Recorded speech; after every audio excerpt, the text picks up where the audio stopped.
So up till now, we have talked about reconnaissance, we have talked about the resource development, initial access, execution, and persistence. Now, in this particular session, we will be talking about certain very important areas that is called privilege escalation. So, what is privilege escalation? Privilege escalation means that the malware is escalating the rights, escalating the access, the escalating the permissions to his malware. So, privilege escalation encompasses the technique that attacker is using to gain higher level of access or permissions on a system, often moving from a lower privilege account. Like initially, what the attacker is doing, attacker is creating a standard user into a system. Then, by using certain techniques, he convert the standard user into the administrator user in Windows and root user in the Linux. So this access allows attackers to perform sensitive actions, evade detection, and persistent within the network.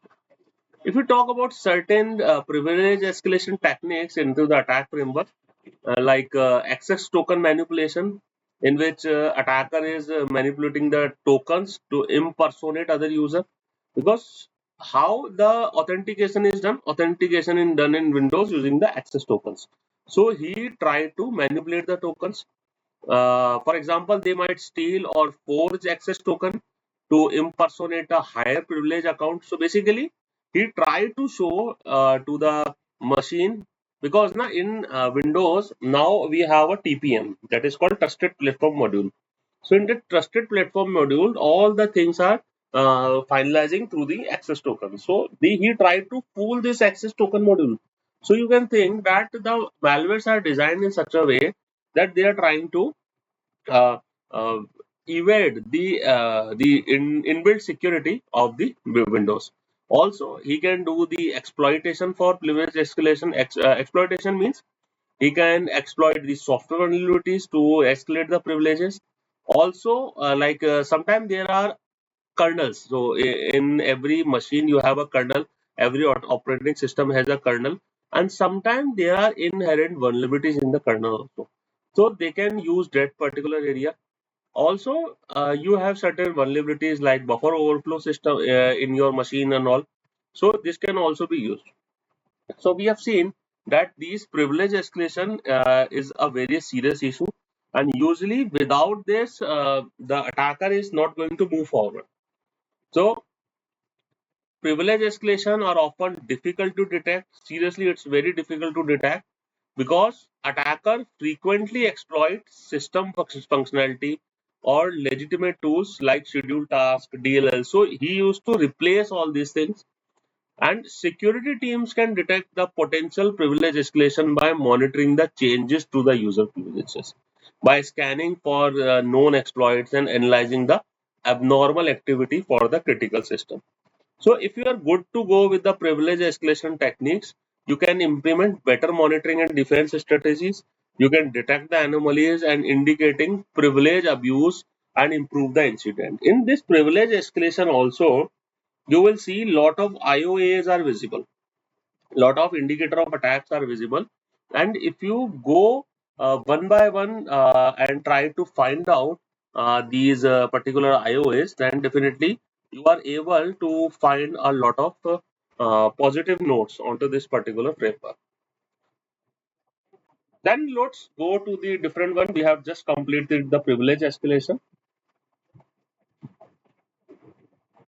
And secondly, we have defense evasion. So what the defense evasion means? Defense evasion refers to the techniques that attacker uses to avoid detection and hide their presence, because you might be using some AV antivirus, you might be using some firewalls, XDRs, some EDRs, so they can be detected using these devices.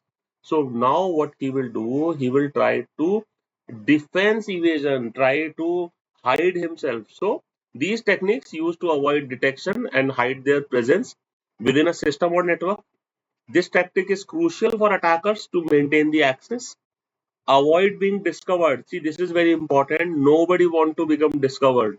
So he become to hide it into your network and make forensic investigation more challenging. Because if someday forensic investigation can be done, so IPs, the real IPs will not find maybe because he has done the privilege escalation. So defense evasion often overlaps with other tactics such as persistence or privilege escalation because these techniques may help attackers evade defenses while achieving their goals. So this is a very important area, and as an security researcher or as a threat hunter, it's very hard to maintain these issues. So it is one of the most challenging tactic to detect and mitigate. See, privilege escalation is also a difficult task, and defense evasion is also a difficult task to detect because sometimes he impersonate as a legitimate OS features. Like there is a functionality Win search. Okay, Windows search is a default functionality of Windows, but if you see your system, if you are not using a genuine Windows, this Win search functionality might be in your processes. Just check it after this video, completing this video, that this Win search will be there, and this is possibly a malware that is being entered as a Trojan into your system.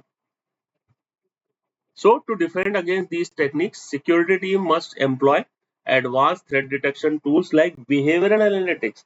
Now signatures are not fulfilling the role of a good defend strategy. You must be going with the behavioral analytics, heuristic based detection, and machine learning models to detect the anomalous activities. Also, if you are good to understand with the monitoring defenses, evasion techniques, then organization can strengthen their defenses and improve their incident response. So these 7 steps are very much helpful to understand the exact flow of an attack. Then the eighth step is credential access. The eighth step is credential access. What the credential access is? Stealing credentials using techniques such as brute force attack, key logging, and credential dumping. Okay, like in Windows, there is a file, there is a registry file which is called as a SAM file. This is a registry file, and your Windows password is stored in this SAM file in the form of a NTLM hash. Now, what the attacker will do? Attacker will try to copy this file and find the NTLM hash of this file, then do the cryptographic algorithm to find the real password. So this is a good example of a credential access. So credential access represent techniques attacker use to steal account names, passwords, cryptographic keys, or other authentication tokens. It can also gain access to valid credentials in a critical step in many cyber attacks, as it allows attacker to move laterally and nowadays horizontally also within a network. It can also escalate privileges, access sensitive resources while blending in the legitimate users. So it can become a legitimate user. You think that it is a legitimate user, but actually it is not. So what options he can use? He can use like credential dumping. So credential dumping is an option. Brute force is an option. Apart from that, sorry. Apart from that, there are certain other techniques like unsecured credentials and network sniffing. Like he can sniff your network using some Wireshark or something. So if you are sending some password of your Gmail or your other AD account password to someone, so he can sniff it. And there are a lot of ways he can keep theft your registry values. He can put a keylogger. He can do some access token capture. So there are a lot of techniques. So credential access is something which will be dangerous because they allow attacker to impersonate legitimate users. So just think of a scenario: your system is logged in by an attacker by accessing your credentials. So now how the system will judge you are a legitimate or an impersonate user? So they allow attackers to impersonate legitimate users, making detection difficult.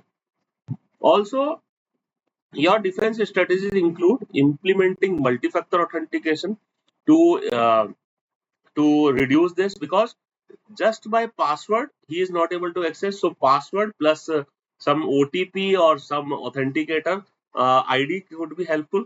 Then regularly monitoring and rotating the credentials could be helpful. Using privilege access management, that PAM tools we are having nowadays, regular auditing and rotating credentials could be helpful. Now, also it is required to do the regular auditing, monitoring of the unusual login attempts. How you will monitor the unusual login attempts? In the Windows Event Manager. Okay, so just go to Event Manager and find out what are the unusual login attempts, session hijacking attempts, or known tools inside like Mimicards. There is a very famous tool, Mimicards.